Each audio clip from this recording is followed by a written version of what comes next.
Hi, I'm Edward Enninful, Editor-in-Chief of British Vogue. I'm here at Somerset House on the last day of London Fashion Week. And I'm here with three incredible ladies, and I'll let them introduce themselves to you. Hello, I'm Amara Karen, and you might know me from The Night Of in the US and Stanley's Lucky Man in the UK. Hello, I'm Jasmine Sanders, and you might know me as Golden Barbie on social media, but I model full-time and a little bit of acting every now and then. Hello, I'm Gwendolyn Christie, and I play Brienne of Tarth in Game of Thrones. Welcome. So ladies, let's jump right in. We're here to talk about sort of diversity and what it means sort of in the world we're in today, in your industries as well as the world at large. What does diversity mean to you? I think it's about richness and quality. It's like cuisine for me. You know, you sometimes fancy a Chinese and sometimes you fancy an Indian. And as a viewer, you want choice. You don't want to be fed the same thing over and over again. And you want, when you pay your £15 for a cinema ticket or your theatre ticket or your, television show, you want it to deliver and you want, after a hard day's work, to escape. So I think it's really linked to vision. And, in terms of particular groups, I think the whole thing is integral to having variety. It's like you wouldn't want to watch just drama all the time or comedy all the time. So why would you want to watch shows set in, 1848 all the time? You just want to mix it up. Great. Variety is the spice of life. Exactly. I agree. I think diversity for everybody is variety. Everybody needs to see something different. When you walk down the street every day, you're not looking at a cookie cutter, each and every person looking exactly the same in the same clothes. We might all have on black every now and then. That's beautiful. Right, that's about it. So, I thought that was the memo here, right? I think that was our memo today. But no, I think it's just, it really is all about variety and showing what the world really is, showing the true colors of different people, different body shapes, everything. Yeah, I agree. For me, it's just realism. It's a reflection of the world that we live in, of the planet that we live on. And I feel like we've all lived in, it's fairly open, we've lived in a patriarchal society. And I think that due to the internet, we all have an equal voice within that forum. And people are saying, I want to see me. I want to see a story about me where I can connect to it. And for me, diversity is exactly what you've both said. It's about delivering something that feels authentic, that is about variety, that is about the human beings on Earth. And I feel like we've had one system of storytelling, and what's exciting is that's now opening up, but it needs to continue to expand. Great. And do you feel a responsibility to evolve sort of the cultural agenda, personally? I never used to, but I feel like now I do, and I can't carry on saying, well, I don't want to take that responsibility, and I don't want to, I think it's time that I have been asked to step up, and I've been asked to think like everybody else should think, behind the camera, in front of the camera, in all different kinds of industries that there are beyond show business and fashion. But I can't sit back and go, oh no, I don't want it to be my problem anymore, and can I just do my work? Because it's a burden to have to look after everybody else as well. So I think, as your responsibility grows generally in your field of work, you have to start to think and forge a culture. And I've been surprised at how easy it's been to forge that culture just by doing really simple things. And it's not really that difficult, And I think the fear might be that you have to come up with some ingenious political strategy and mission statement. And actually, the basic, simple things, just the day-to-day stuff, really can be very powerful. I agree. I think with all of the projects, I get offered to do a lot of projects, especially with you, that I cannot turn down, because not only do I love you a bunch, but I love you too. You have to use your voice. I feel like I've been blessed to have such a huge fan base, and I have to use it. Because one, I have siblings. I have little brothers, or I have a little brother. I have nieces and nephews. And I hate how the world is. So it's like, if I don't take those 10 seconds that you guys call us in for literally 10 minutes just to do a quick video, put a bunch of big voices together, and people just shake the world up a little bit. I think it needs to happen more. I think that everybody that has the platform should definitely use it. Use your voice. I mean, maybe it's not what everyone agrees with, but it starts a conversation and it makes people talk about it. So I've always really felt that responsibility, even before I went to drama school, actually, because when I would read plays, I would watch television and film obsessively from about the age of 6. I just remember thinking, why is this all only one way? Why, and for me, wanting to be an actor and being a woman, thinking, why are these parts so boring? Why is the woman always in a kind of secondary position serving the male storyline? But also, why aren't we having greater diversity on our screens? You know, why isn't the world reflected? So for me, going throughout my training, I wanted to give a voice, whether I was performing a play in a back room of a pub or being as hugely lucky as I am now to be in a TV show, to be able to show something different, so that just one person somewhere, that's the hope. And that I was very lucky, my training was all about this, to always be in service of an idea greater than yourself. And that is the way that your work will speak. If you're able to change one person's mind about the constraints of the world that are holding us down and preventing us from evolving, if you're able to change one person's mind, then you've done your job. Fantastic. Moving on. How do you use your role and status to sort of positively influence others? I just breathe. And people laugh. I mean, I guess, people have asked me that before. Yeah. And for me, it's always something it's just instinctive. I don't think about it. Yeah. It's part of my being. It's part of who I am. I see so much beauty in diversity that I don't really give it much thought. I just do. I just wonder if it's the same for you, whether it comes to roles or how, I think for me, it's been a journey of understanding misogyny. Yes. And because it's so culturally pervasive that, I found myself previously having to unpick my own thoughts and ideas, not only about the world, but also about my own body. And that will be a lifelong journey for me to really accept and understand my body and accept, therefore, other people. The more I feel I can accept myself, the more I think that my own misogyny that has been kind of entrenched will hopefully move away, and that, I hope, will create it will reflect, it will hopefully permeate. Fantastic. Jasmine. Follow that, Jasmine. Right, I'm like, can we repeat the question, please? How do you use your role and status how do you use your role and status to positively influence others? My main thing when people ask me is trying to smile more.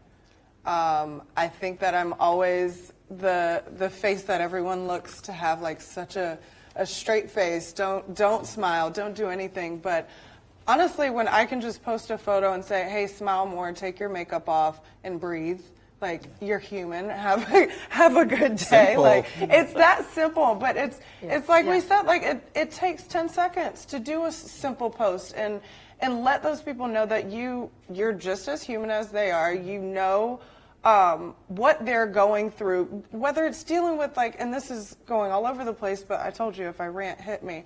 But like bullying and everything, it goes all over. So it's. I feel like diversity is so huge for people to talk about, and it needs to be talked about more. I love when I get to do jobs that completely change me and like make me into something where everybody has to stop for a second and say, oh my God, that's Jasmine. Wait a second, who did this? Let me look at the whole thing, because and for me, I get to be an actress for the day. I'm like, okay, now I have to put on this character because I'm a whole nother person. But it's really just showing, and honestly, the shoot that you recently did for W that I was able to do, it was amazing because you saw so much diversity. It was insane. And I'm not just saying that because it was you. And everyone talks about it. And it's because nobody has done it. It's not being done, and people need to open those doors more. So. Sorry, I love it. It's so important, though, because Edward, So when I think important. about when I was living in the countryside growing up and getting these magazines, that was my escape for me. For many people, it's their escape. And when you see something like that in a magazine, it really resonates with you. It changes your whole mind. And the feeling that I am not alone. Yeah. I have a voice. I have a relevant voice. That's really significant in people's lives. I remember I wanted to be an actress, but I didn't see anyone that looked like me on the screen. And then, I'm not really like, I'm not like her at all. My God, I wish I was. But I remember watching Orlando with Tilda Swinton and thinking, there is a very pale woman that moves between being a woman and a man and shows the limitlessness of androgyny. Yes. And maybe there can be a place for me. And that's meant that I've managed to create a life for myself and a job and a career. It's that one thing. They're really significant, these moments. And for me, in answer to your question, it's really, I'm only, I'm human. I make mistakes and I'm trying all the time to be better. But it's sort of imbued in everything I do to try to give voice for something other, something else. And really, for me, it's about empathy, because I feel that's where we are in the world right now. There isn't enough empathy, and there's too much of, they're different to me, and people are afraid. Whereas if we focus on the differences, we can't just stay in these bubbles where we're all the same. We focus on the differences, we really see that common humanity, and that we are all human beings, and to express empathy for each other really makes us grow as humans, and we can have a collective consciousness and experience that's about a positive world. It sounds utopian, but what else have we got? Yeah, I like that. Just you said about celebrating each other's flaws, successes. Yes. Very, very important, especially in this world we're living in right now, as you said. There are days where I wake up and I want to scream at what's going on.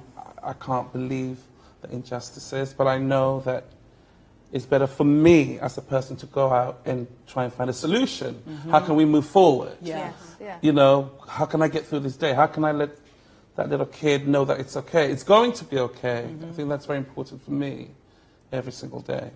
And you have a tangible job that allows you to tangibly present. It's fun sometimes. Yeah. Well, it should be. I mean, indeed, exactly. Yeah. But it's the world of fashion, and on that note, I'm going to ask you, can fashion be a force of good?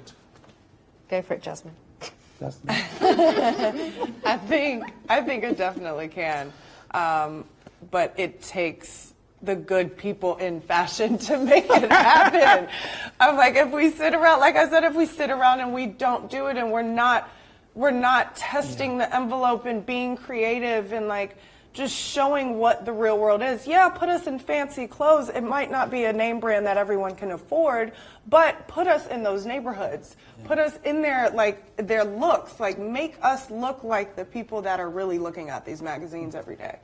But yeah, I definitely think that it can be for good. I feel like We have a fun way of mixing fashion and putting a big statement on it and letting you know, like, hey, I'm an immigrant.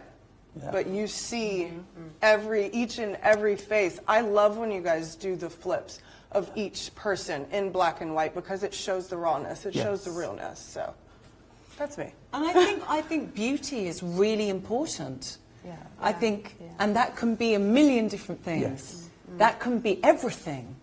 I think beauty is a great anecdote to, a great antidote to what is happening in our times. But it's about examining different versions of what that is. It's not the received idea of like a sort of ready-made personality. It's a million different experiences.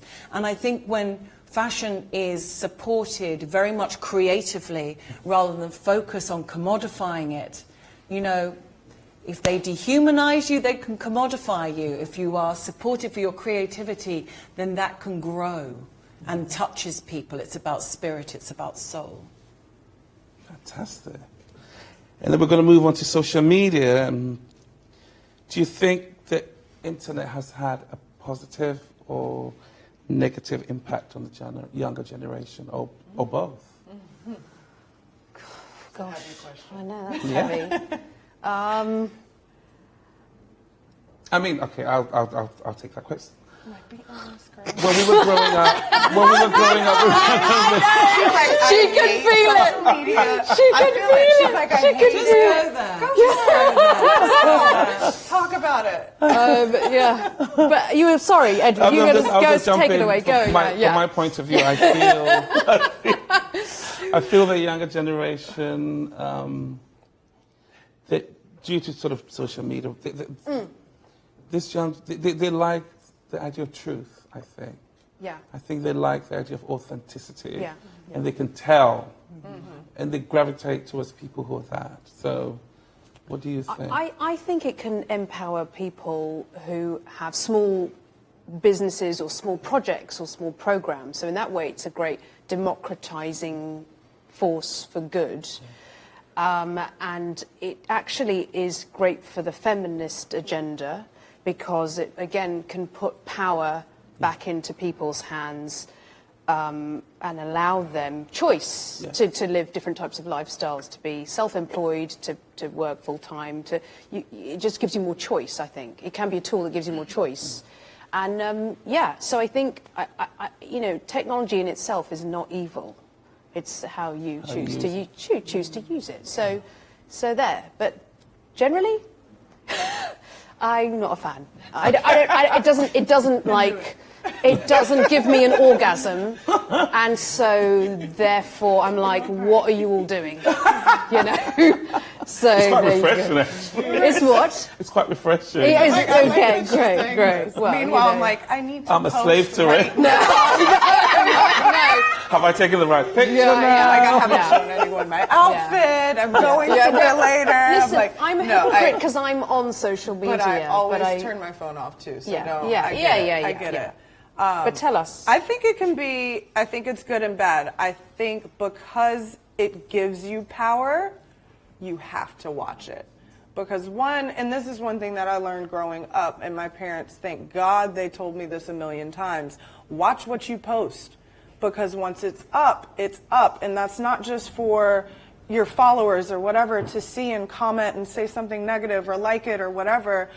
It messes up job opportunities. Like, you never know what you're putting out there that might hurt your potential future. So it's like, watch what you're doing. Always know that, like, I live my life on a plan with everything. I try not to. I try to cut my phone off and do all that stuff. But it works better for me to always know that if I'm doing this, it's because something's coming further. Like, there's something that's going to be in the future that I want to prepare you guys for. So, I feel like you can use it good, you can use it bad. I hate the bullying. I hate all of that. I feel like it opens that door up way more. Back in MySpace days, I don't feel like we had to deal with bullies that often. You either liked my page or you didn't like it. Yeah.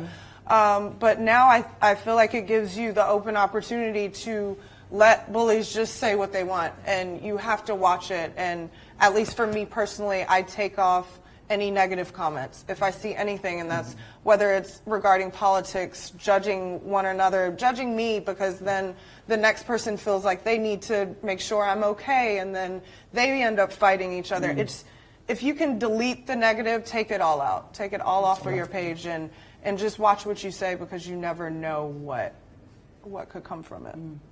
It's really changed us as human beings. I mean, I think there was the industrial age, which changed us and changed our societies, and then we've had the information age, and it's changed really the way that we think. And so there's a younger generation that thinks in a totally different way. And for me, I think intrinsically human beings are terrified of intimacy, and the immediacy of this technology, of social media, makes us respond immediately, which is often an emotional response. But we're divorced from it because we don't see those people face to face. We're not breathing the same air together. We're not navigating a situation of just being together. And people don't know how to use it yet. People really don't know how to use it. It's a very powerful tool. What's great is that we have seen how, I do believe it's the force of the internet that's brought this situation together today. You know, it's brought us all to have the kind of jobs we would never have had, actually. And that's really positive, but it's about us as human beings learning how to use that. And again, it's about empathy, of seeing how those things impact on each other. And the reverence we give to the written word, too, historically, is now when we see it written down, it means much more to us. These are things people would say on the phone or in pubs or on the street to each other. And now it's written down, and it feels really significant, but it results in very serious consequences. I'm not really a fan because I'm a bit too sort of sensitive for it, and it makes me feel very private about my life. But I can see that's where we're going as humans, and I think you've got to participate and you've got to support it in a positive way. Do you have to participate? Because I do think there's a world where you can be... things however you want. Yeah, exactly. But I mean, I think it's nice to also know that if you have goals and dreams in your private life or your professional life, you can actually achieve them. It is possible to achieve them without any social media. And I think it's nice to know that you can do that as well. I mean, so you have a choice. Part of me would like to literally hunt for my own food. And just live in the middle of nowhere, hunt for my own food, no technology, like not even have a zip.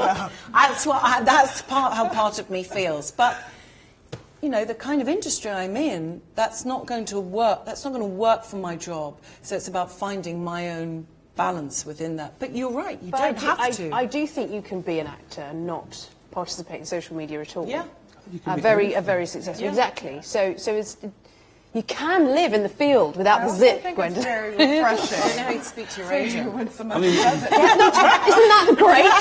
Tell them to stop ringing. For me, what it did was, you know, such a curious mind like everybody else, and to be able to see a black little kid skateboarding in the American South to a kid playing whatever music in Russia. For me, the access to all these different cultures and different sort of worlds that, you know, I never would have... You know, I would have known, but it would have taken a while to have that in my fingers. For me, was really great. The physical. I also think it's good for like the news. If you're following the right outlets on there. It's good for the news because it's so at your fingertips and you're constantly scrolling. You see when something big happens here and we don't know about it in the States. Because I'm sorry, I was like, personally, I do not even have cable at home. And that's just because I'm never home. I'm not going to pay the extra bill. So I have to see it on my phone, or it's very rare that I know something's going on right that second. Especially when you're in such a go, go, go. I think it does not only. And it's great actually to be able to follow lots of different outlets, whether you agree with them or not, so you can see really what's happening in the world. You know, you can see those different attitudes, and you can despise some of them. But you need to be aware of it, because the second that you close yourself off, you're denying what's happening in the world.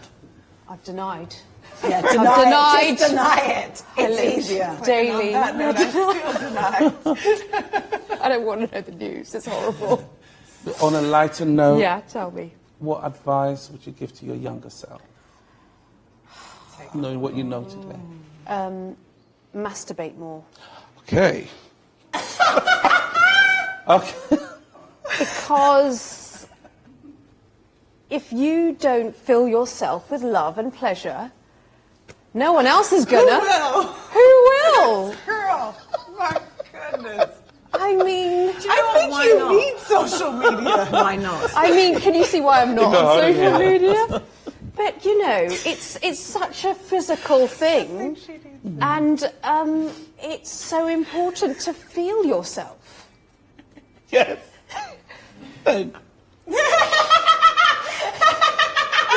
Jasmine.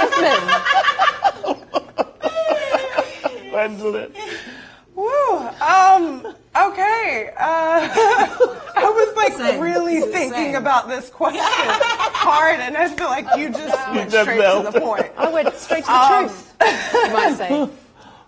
Oh, for me, it's just know that everybody gets bullied. I was bullied really bad growing up. I was never black enough or white enough for my friends. I had too many black friends, or I had too many white friends at a certain time, or I was doing this, or I was doing that. I'm such a random book. You don't know anything about me, but it's like, if I could have told myself back then, hey, everyone gets bullied, everyone has to deal with this, and honestly, it's never really gonna stop, so just don't listen to the negative. That would have helped me a lot. It would have saved a lot of tears. But yeah, I think that's all I would have told my younger self is just don't listen to the negative as much, and know that your time will come. I feel like my parents said that a lot to me, but I was hard-headed and didn't listen and wanted it now. And I'm happy that I took a breath and I said, okay, let me just keep it going and keep pushing, because your time will come. And that's the biggest thing for me, is it will come. So that's what I try to tell people all the time. Just keep it pushing, keep You it should going. have masturbated more. See? Yeah. You see? Forget about the bullies. And that, don't worry about that. Worry about this. What about this? I think mine would be, would just to be bold, to be unashamed of who I was. And it's a similar thing about what you're saying. Should have spent less time feeling marginalised, more time masturbating. But just that, about being unashamed of who I am. And it's what I continue to tell myself now: be bold, be more confident. You know, you don't have to subscribe to anything. You don't have to be anything. And probably I should have bought more of that Tom Ford Gucci collection, because I think about it all the time. Let it go. Great. She's still I can't, I'm on Bestie, scrolling endlessly. I love that collection, actually. Yeah, it was so Amazing. great, wasn't it? Is being different an advantage? Being different, is it an advantage? Oh, yes. Oh, gosh, I think I'd like to hope so. In what way? Because, you know, people notice you if you're different, don't they? You kind of go, oh, look, wow, that person's different. So, yeah, I try to always use it as a positive thing and not hide anything different. But I think it took me a while to get there. But, you know, I think that's, yeah. I agree. It took me a long time to know that being different was cool. Yeah. I definitely because of being bullied, I was like, oh, maybe I should do my stuff this way or fix my hair that way, or be yourself, be bold, and don't listen to it, because it's like, if the different people are the ones that are popular and are rich and are having a great life, the ones at school. because they're the ones that don't care to really just do it and be themselves, because everybody that's doing the same thing, I'm sorry, somebody else is already rich because of it. So it's like, do what makes you happy, wake up and be that crazy person, and sometimes dance around the damn room, because people just want to see it. Give energy and be alive, because we have so much negative crap going on. So it's like, be different. Why not? I've really noticed the world just change. 10 years ago, 12 years ago when I left drama school, it was a totally different place. The acting industry was a different place. The media was a different kind of place. And I had a strange, hopeful trust that the world would change. I believed, and I remember saying to them, even at drama school, I remember saying, I believe the world will change. And they were like, well, that's great that you feel that way. But it has. Yes, but you have to continue to keep promoting it and pushing that. And what's really beautiful is that we are actually, I feel we are seeing a return to sort of what's considered to be old school manners for each other, of real respect and care, and asking, how are you? How do you feel? Do you need me to be there for you? I will support you. Connection. And that's really beautiful, and it's really positive. But my word, with some of the things we're seeing in the world, there's also the very real capacity for things to change back worse than we've seen them for a long time. And so that's why I think things like today are so vital, to keep putting that voice out there. It's not over. Fantastic. Well, thank God for this panel. Imagine, This 4 panel. o'clock, Oh my 5 God. o'clock this Just a afternoon, couple of what would have gone backwards. The world changed, and everyone started to masturbate. I know. Well, I hope now I've that's done the message good of the deed. day. That's the message of the day. Thank you, Edward. Who inspired you growing up, and who inspires you now? Well, you lot inspire me now. Really, I think all the crazies that go into show business and fashion, and I just, they're just mad and wonderful. So I think the crazies, I think the crazies inspire me, because why see everything done in the same cookie cutter fashion? And as soon as someone does something differently or forges a new path, you go, oh, that's so exciting. God, they managed to do what I want to do, but they managed to do it in a way more interesting way. So I think that the difference and the variety and all that interesting stuff inspires me now. I agree. I will say my mom does inspire me.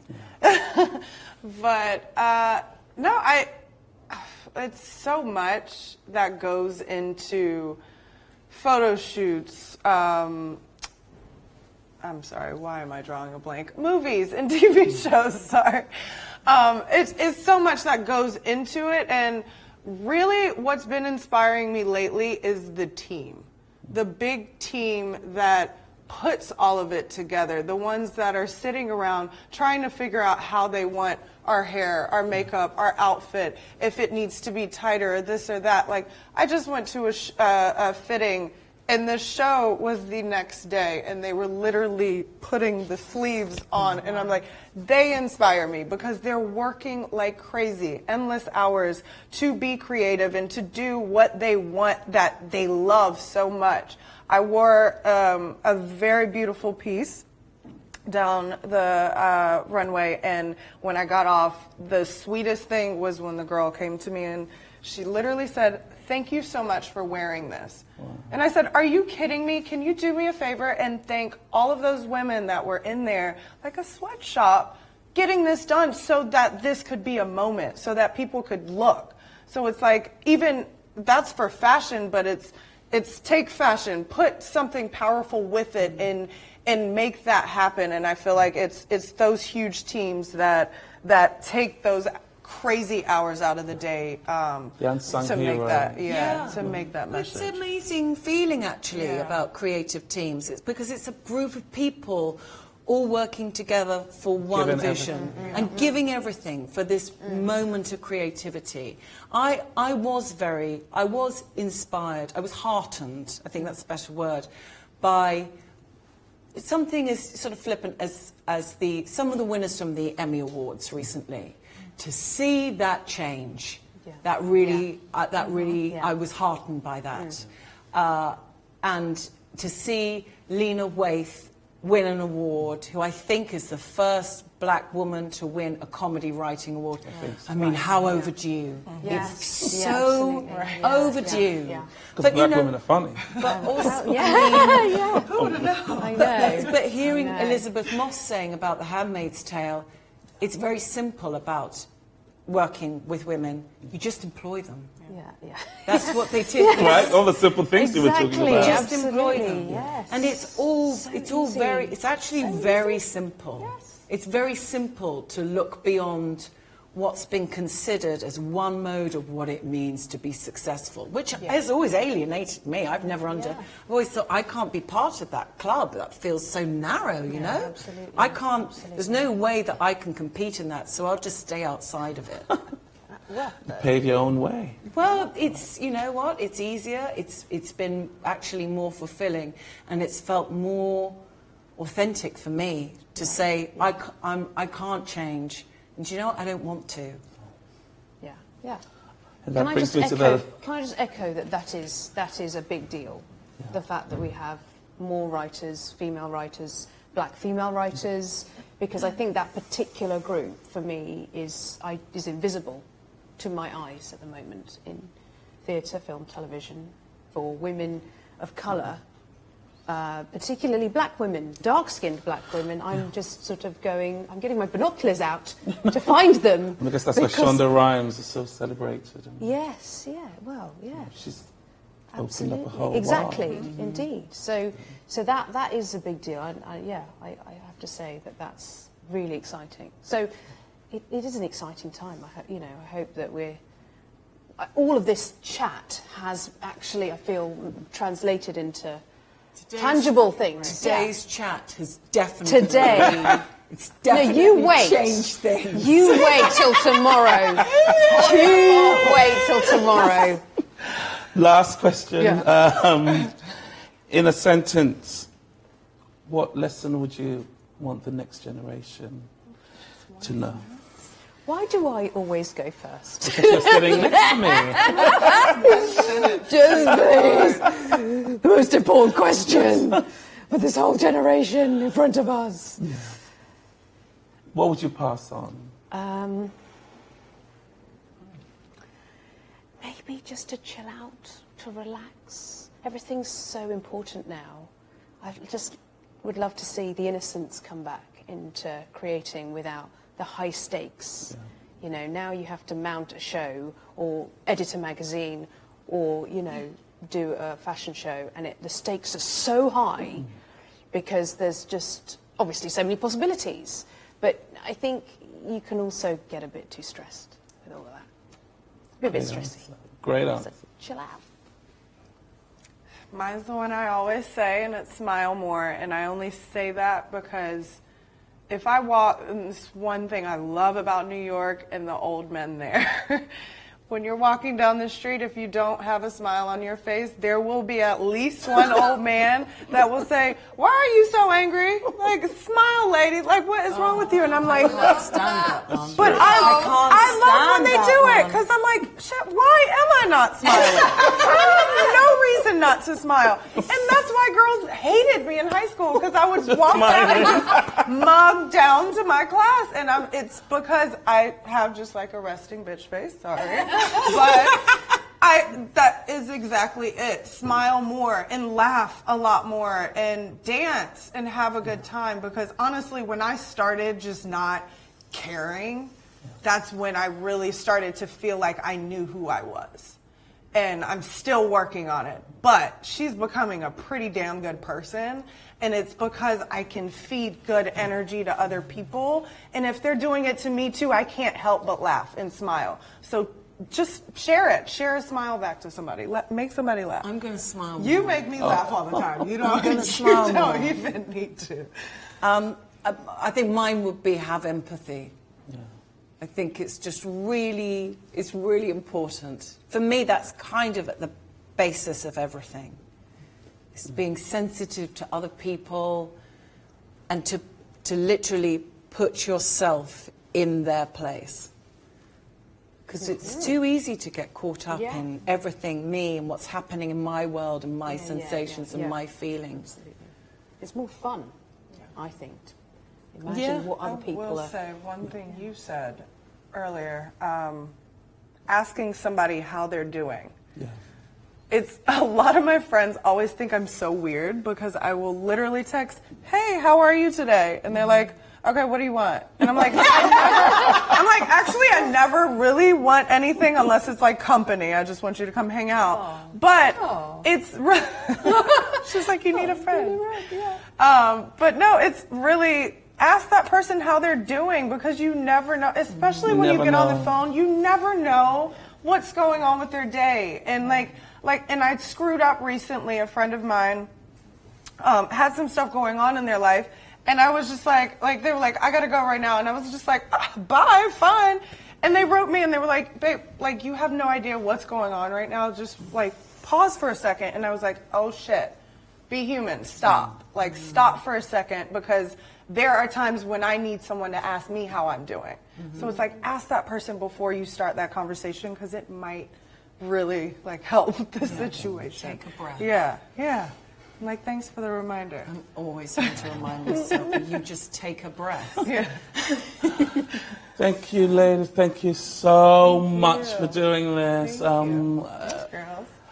I'm so in awe of all of you, and I've always been, and it's so great to have you all together, and I can't wait to do this again. When? Anytime. Tomorrow. Tomorrow. Yeah, Tomorrow, same time. Facebook No, thank you Live. so. So Thank you very much. Bye.